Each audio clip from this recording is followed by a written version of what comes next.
No vídeo de hoje nós vamos falar da carreira do Sherman, seus feitos, a marcha em direção a Savannah, na Geórgia, né? E as lições que ele deixa para o conflito da Ucrânia.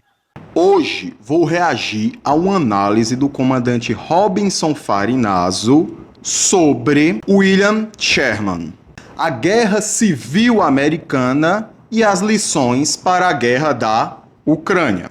E eu já adianto, o ponto de vista do comandante é muito forte, porque ele não está falando apenas de batalha com tanques, avanço territorial e mísseis. Ele está falando de algo mais profundo, a capacidade de um país continuar sustentando a guerra. Ou seja, logística, moral, ferrovia, indústria, economia, abastecimento, retaguarda. Mas aqui eu quero acrescentar uma camada geopolítica. Porque destruir infraestruturas não é apenas uma decisão militar. É uma decisão territorial, econômica, política e sistêmica. Então a pergunta central desse vídeo é: a Rússia demorou demais para aplicar uma guerra sistêmica contra a Ucrânia? Ou Moscou evitou essa escalada de uma forma estratégica? No tabuleiro geopolítico, a guerra não é apenas choque de exércitos. Guerra é território, logística, economia, tempo histórico e sistema internacional. Então bora para a análise.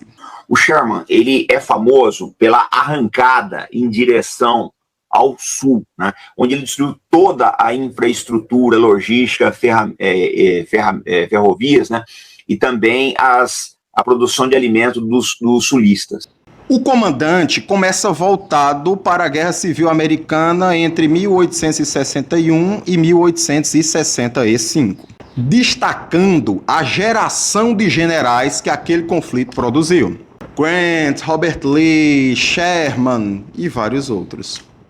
Mas o foco dele é William Sherman, o general que ficou famoso pela marcha ao mar, quando suas tropas avançaram de Atlanta até Savannah. Pontes, plantações, oficinas e infraestruturas do sul.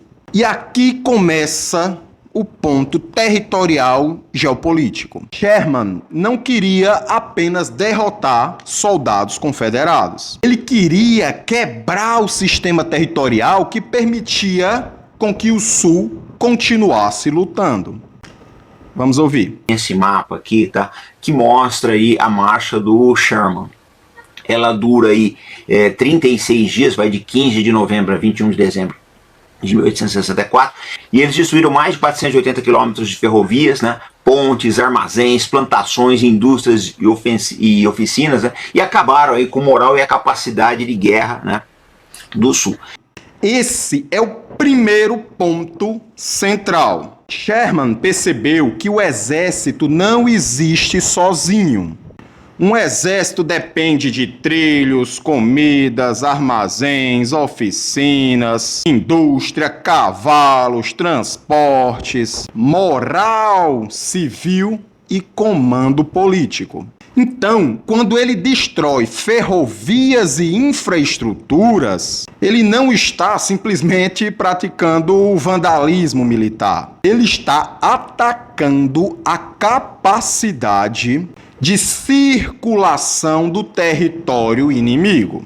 É aqui que entra um conceito fundamental: logística como poder. Na guerra moderna, logística é poder. Não adianta de nada você ter tropas se você não conseguir mover essas tropas. Não adianta ter canhões se você não consegue levar munição até eles. Não adianta de nada ter exército se a retaguarda produtiva colapsar. A guerra, nesse sentido, deixa de ser apenas combate direto e passa a ser uma disputa pela funcionalidade do território.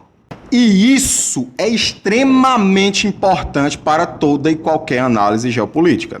Às vezes, o público olha a guerra apenas pelo mapa em si. Quem avança, quem recua, quem tomou tal cidade, quem tomou tal vila. Mas o mapa visível é apenas uma parte do conflito. Existe um mapa, um território invisível, que é o território das redes. Rede ferroviária, rede energética, rede rodoviária, rede industrial, rede de comunicação, rede de abastecimento, rede financeira. E quem controla essas redes tem capacidade de sustentar a guerra. Por isso que a guerra hoje em dia não é apenas territorial no sentido clássico, de apenas ocupar uma zona. Ela é territorial também no sentido de controlar os fluxos. Fluxo de munição, fluxo de alimento, fluxo de energia, fluxo de soldados, fluxo de informações, fluxo de dinheiro. Como diria o grande geógrafo Milton Santos, o espaço ele é formado por fixos e fluxos que se interligam em rede. A ideia do Sherman não era apenas derrotar o exército, ele queria quebrar a capacidade do Sul de continuar lutando. E ele conseguiu. Esse ponto aqui é perfeito. Aqui o comandante Farinazzo está tocando em um ponto, em um conceito central, que é o de centro de gravidade. Centro de gravidade, numa leitura estratégica, é aquilo que sustenta a força principal do inimigo.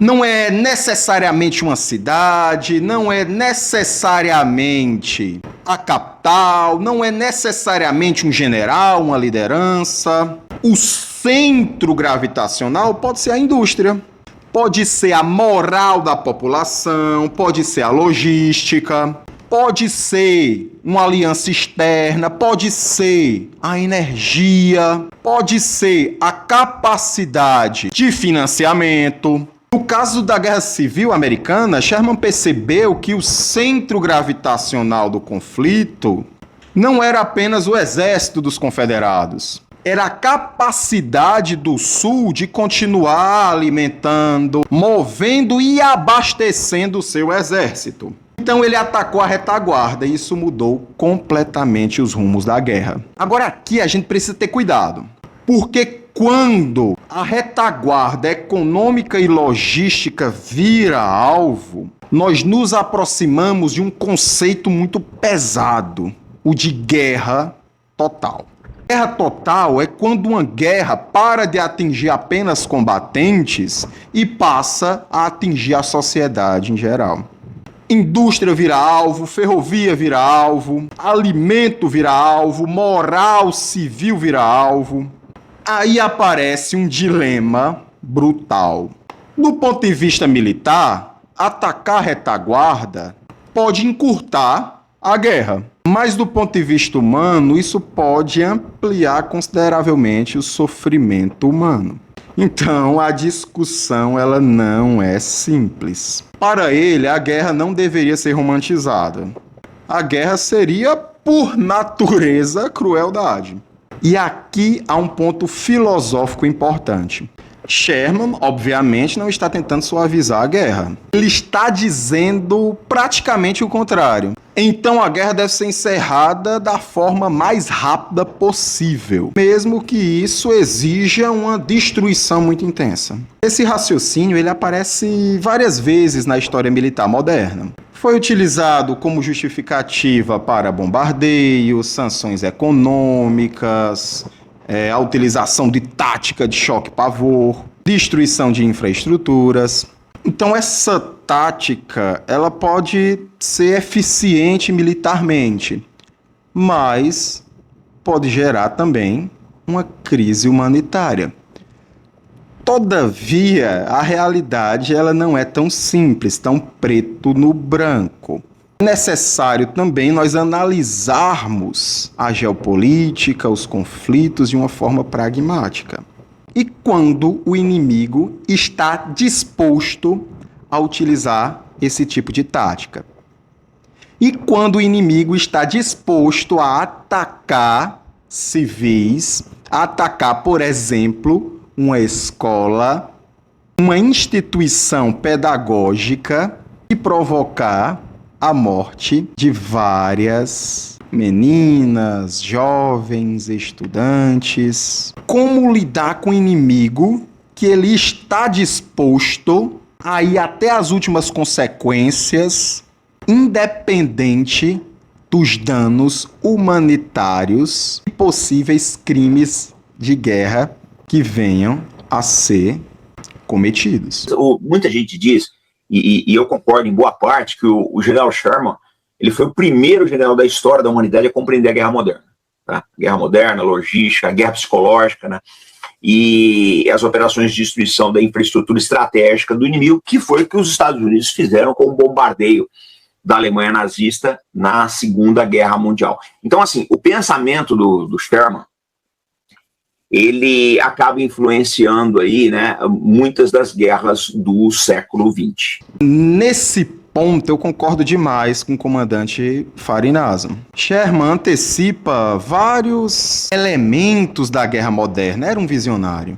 Centralidade da logística, destruição da infraestrutura estratégica, guerra psicológica, compreensão de que a economia faz parte da guerra e a compreensão de que o território ele não é apenas cenário, mas é uma estrutura ativa do conflito.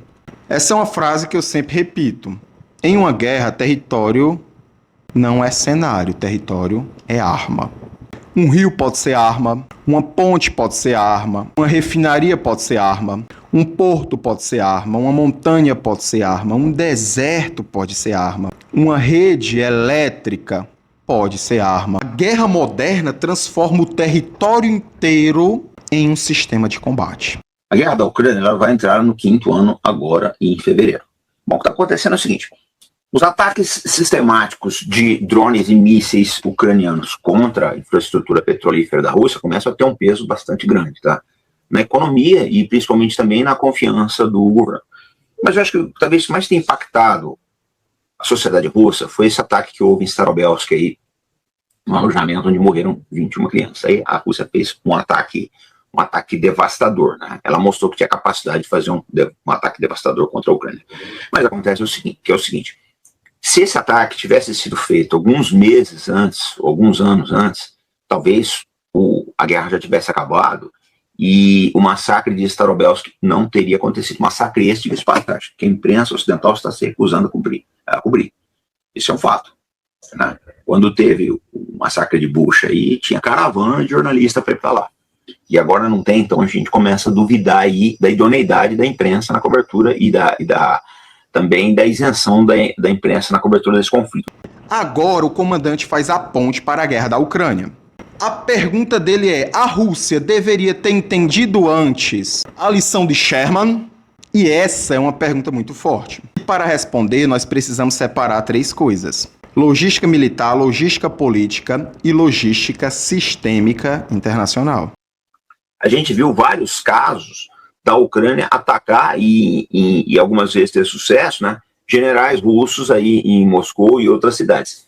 Coisa que a Rússia não está fazendo. Ela precisava mudar essa abordagem. Esse trecho é fundamental. A Ucrânia aumentou os custos da guerra para a Rússia, atacando refinaria, depósitos, bases, comandos, imagem pública, inclusive com o apoio da mídia hegemônica ocidental, atacando a sensação de segurança interna. Isso é a guerra de desgaste. E aqui, gente, há uma série de conceitos que a gente pode aprofundar. Um deles é a guerra informacional e a seletividade moral. A Ucrânia tem o apoio da grande mídia ocidental, que é a mídia hegemônica. Portanto, com o apoio dos Estados Unidos, do Atlântico Norte de maneira geral, a Ucrânia ela tem vantagem na guerra informacional.